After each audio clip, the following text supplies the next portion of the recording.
essentially to set the scene, Harry and Meghan Markle's Archwell Foundation, and it's important to make the distinction because it was released through their foundation rather than their voices.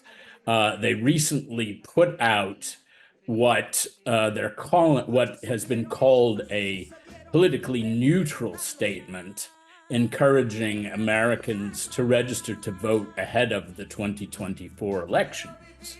And whilst on the surface, this sounds like a straightforward push for civic participation, announced as it was on National Voter Registration Day, if one has just a little bit of history, really, the optics reflect a sort of a different picture.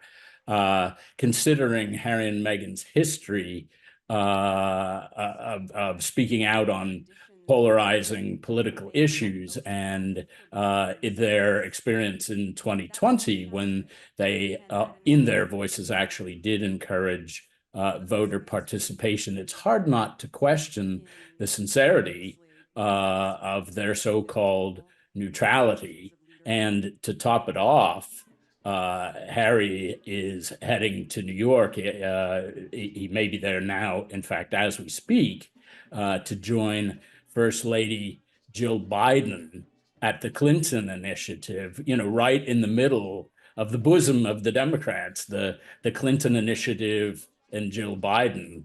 So it's really hard, I think, on the one hand, to purport political neutrality and then have these very strong associations with headliner Democrats. Harry and Meghan's foundation statement about voting might seem impartial enough if one weren't familiar with the history of their political intrusions. They stress the importance of making informed political decisions and shaping communities through the vote. But when you factor in their past actions, it's a different, as I said before, a different optic entirely.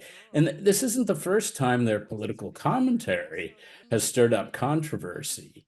Back in 2020, their remarks caused a major backlash with many questioning whether it was appropriate for them as former royals to weigh in on American politics. And Meghan's past very open and clear disdain for Donald Trump, and I should make clear that much of that was actually made before her marriage to Harry, but her remarks, and everyone knows where she stands on Donald Trump, and that doesn't help to offset this claim of political neutrality, even as I say, though much of what she expressed was actually before her marriage to Prince Harry.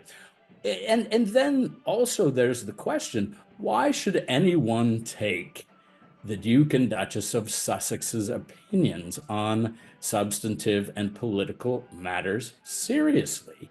They built a brand off of Harry's royal connections while cashing in on Hollywood fame, yet they continue to speak out on issues that really they don't have any qualifications or knowledge to discuss.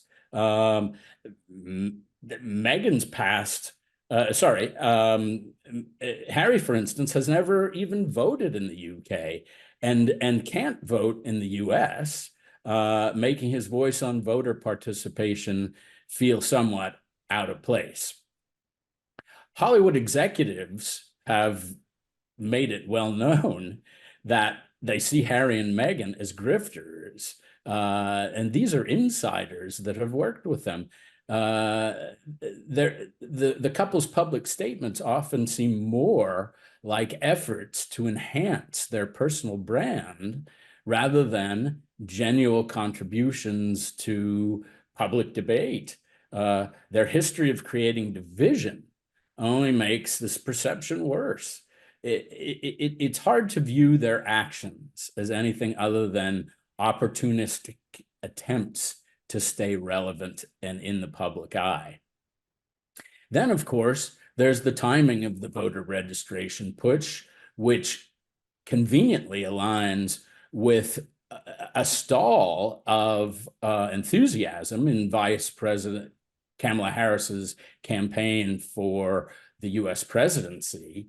She got a major boost during the debates and the Democratic convention, but that seems to be leveling out, and she is not carrying anything forward, not making any press appearances, or very few press appearances, and they're highly scripted, and she's not advancing much of what her policy ideas. So as her team looks to boost and continue and ride out the popularity that seems to be stalling, they seek more celebrity endorsements to give that a boost. And Harry and Meghan's involvement, while it doesn't come out and say vote for this candidate or that candidate, it feels like an opportunity to jump into the fray of this with other celebrity voices, and to cozy up with the progressive elite. Harry and Meghan's royal status and Harry's foreign origins make them outsiders in a country where political identity is deeply tied to national roots. The idea that two ex-royals could influence American politics is laughable to many of us. A British prince and his actress wife, often ridiculed for their hypocrisy, is a bad optic when it comes to issues of important public debate. And furthermore, doesn't Harry's involvement in U.S. politics contradict the long-standing expectation that members of the royal family remain neutral?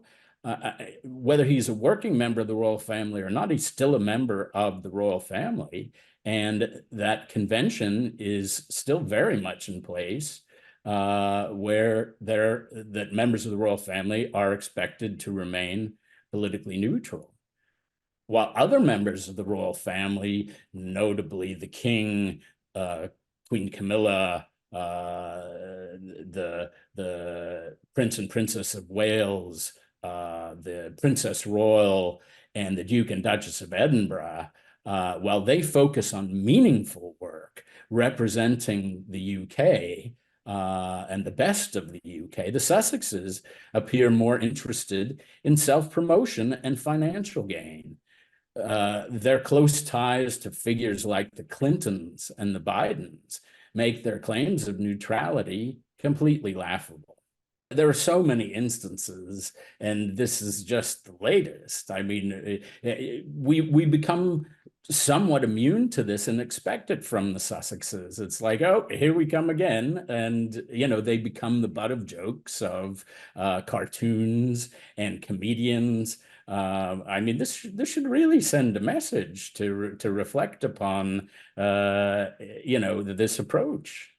But one thing she did do notably was when President Trump was visiting the late beloved Queen Elizabeth during his presidency, Meghan Markle didn't even show up. I believe that she used her pregnancy as an excuse. And there she was, the only American member or representative of the royal family, and she doesn't even show up to greet her president. At the end of the day, Americans aren't paying much attention to Harry and Meghan's great opinions on public debate.